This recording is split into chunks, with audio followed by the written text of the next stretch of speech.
स्वतःच्या पायावर उभा राहायचं असेल तर स्वतःचा उद्योग करावाच लागेल, स्वतः व्यवसायात स्वतः उतरावं लागेल. हे सगळ्यात महत्वाचं. महाराजांनी तेच ओळखलं. कल्याणला जहाज बांधायचा स्वतःचा कारखाना काढला. मराठ्यांची जहाज दर्यात फिरू लागली,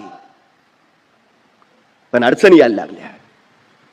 अवजड तोफा घेऊन ज्यावेळी जहाज समुद्रात जायची, त्या जहाजाच्या वर त्या तोफा ठेवलेल्या असायच्या आणि त्या तोफांच्या ओझ्याने जहाज डचमळायचं.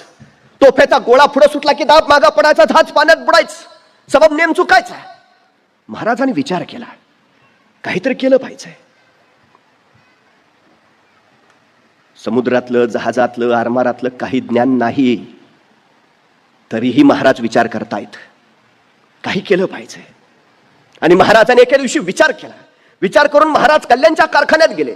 तिथल्या कामगारांना जवळ बोलावलं आणि सांगितलं, मी सांगतो तसं जहाज तयार करा, मी सांगतो तसं. आणि महाराजांनी सांगितलं असं असं असं, आणि तसं तसं जहाज तयार केलं. तत्कालीन काळात पाण्यात अत्यंत जलद गतीनं पडणार, किती ओझं ठेवलं तरी पाण्यात न डचमळणार, तोफेचा गोळा पुढे सुटला, दाब मागा पडला तरी पाण्यात न बुडणार, असं विलक्षण जहाज महाराजांनी निर्माण केलं. महाराजांनी या जहाजाचं नाव ठेवलं संगमिरी. ज्या इंग्रजांकडनं जहाज विकत घ्यावी लागायची, त्या इंग्रजांनी महाराजांना पत्र पाठवलं, तुम्ही तयार केलेलं जहाज आम्हाला विकत देता का? आम्ही इतरांकडनं का विकत घेतो?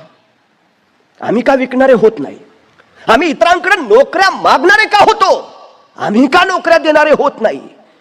आमची स्वप्न किती आहेत? काही माणसं पैशाची गुंतवणूक करतात. पैशाची गुंतवणूक कधीच करायची नसते. गुंतवणूक बुद्धीची करायची असते, गुंतवणूक कौशल्याची करायची असते, गुंतवणूक कष्टाची करायची असते. या तिन्ही गोष्टींच्या गुंतवणुकीवर मग पैसा बनवता येतो. आमची सगळ्यात मोठी अडचण आहे ती ही आहे. मला वाटतं पैसा गुंतवला पाहिजे. 4 रुपये पेरले तर 40 उगवतील, नाही. तुमच्याकडे पैसे नसले तरी हरकत नाही. महाराजांकडे काय होतं? कारण देत नाही बसले. कोणी तोफ्या दिल्या तर उडवून म्हणतो, कोणी सैन्य दिलं तर लढीन म्हणतो.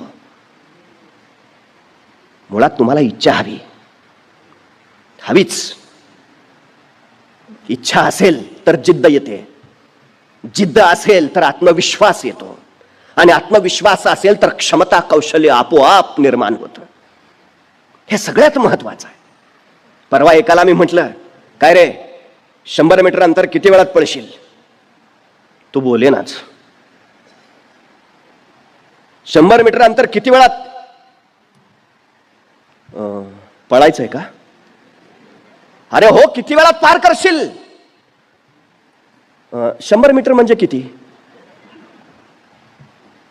मग त्याला अंतर सांगितलं, बाबा इथून तिथपर्यंत जायचं म्हणजे 100 मीटर. किती वेळात पळशील? 5 मिनिटं लागतील. अरे ऑलिम्पिकचं रेकॉर्ड 9 सेकंदाचा आहे. 5 मिनिटं काय सांगतो? 1 मिनिट सांग, 2 मिनिट का 5 मिनिटं? नाही नाही, आपल्याला तेवढाच लागतोय. अरे जमेल ना तुला? मला माहिती आहे ना माझं, मला माहिती आहे ना मी किती वेळात. 5 मिनिटं लागतील. अरे प्रयत्न, अहो मला माहिती आहे, पण तेवढ्यात कुणीतरी ओरडला, रे पर कुत्र मागं लागलंय. इतक्या भयान वेगानं पळत सुटला, 7 सेकंदात 100 मीटर. म्हटलं काय झालं? मग चावला असताना. अरे तुला मगाशी सांगितलं तर मला 5 मिनिटं लागतील, आणि कुत्रा मागा लागला तर तू ऑलिम्पिकचं पण रेकॉर्ड मोडलंस. ऑलिम्पिकचं 9 सेकंद आहे, तू 7 सेकंद. म्हणजे क्षमता नाही का तुमच्यात? क्षमता आहे. ती बाहेर कधी येते? तशी तळमळ एकदा सुरू झाली ना उरात, मिळवायचंय मिळवायचंय मिळवायचंय करत, हे वेडी माणसं इतिहास घडवतात आणि शहाणी माणसं इतिहास वाचतात. अधिक शहाणी माणसं इतिहासाचा अभ्यास करतात, पण वेडीच इतिहास घडवतात. हे वेड कुठून येतं? हे काहीतरी घडवण्याच्या उर्मेतनं आणि ऊर्जेतनं येतं, ते हवं. सगळ्यात महत्वाचं आहे ते. पेट्रोल पंपावर पेट्रोल भरणारा एक पोर, आपण स्वप्न मोठी अफाट. पेट्रोल पंपावर गाड्या पेट्रोल भरला यायच्या, आणि तो त्या गाड्यांच्या स्वप्नात ठरवायचा, एक दिवस आपली अशी गाडी असेल. एके दिवशी पांढरी शुभ्र रोल्स राईस गाडी त्याच्या पंपावर आली, आणि त्या गाडीत तेल भरताना तो त्या गाडीच्या स्वप्नात ठरवला. पेट्रोलची टाकी कधी फुल झाली, पेट्रोल कधी खाली सांडलं त्याला कळलंच नाही. पेट्रोल पंपाच्या मालकाने बघितला, संतापला, वैतागला, सन दोन वाजवल्या, चालू पाड. त्या मुलाला भयान राग आला. मारलं म्हणून नाही, स्वप्न मोडलं म्हणून. तो मालकाला म्हणाला, आत्ता जातो पण परत येईन ना, तो अशा रोल्स राईस गाडीचा मालक म्हणून परत येईन. ते पोरगा गेला. 30 वर्षांनी तोच मुलगा तशीच पांढरी शुभ्र रोल्स रॉइस घेऊन त्या पेट्रोल पंपावर आला. मालकाला भेटला. ओळखलं का? 30 वर्षापूर्वी सांगून गेलो होतो, एक दिवस परत येईन ना तो स्वतःची पांढरी शुभ्र रोल्स रॉइस गाडी घेऊन येईल. आलोय, माझं नाव धीरूभाई अंबानी. किती शिक्षण होतं त्यांचं? किती पैसे होते त्यांच्याकडे सुरुवातीला? क्षमता आहे तुमच्यात, जिद्द हवी, आत्मविश्वास हवा स्वतःवर. हो, करूच शकतो, मग आपोआप होतं सगळं. पण आम्ही माणसं काय करतो? निवांत, आराम, सहज आलं पाहिजे, सारं सहज मिळालं पाहिजे, फार कष्टही नको आहेत आम्हाला, वेळेत घरी पण पोहोचलं पाहिजे.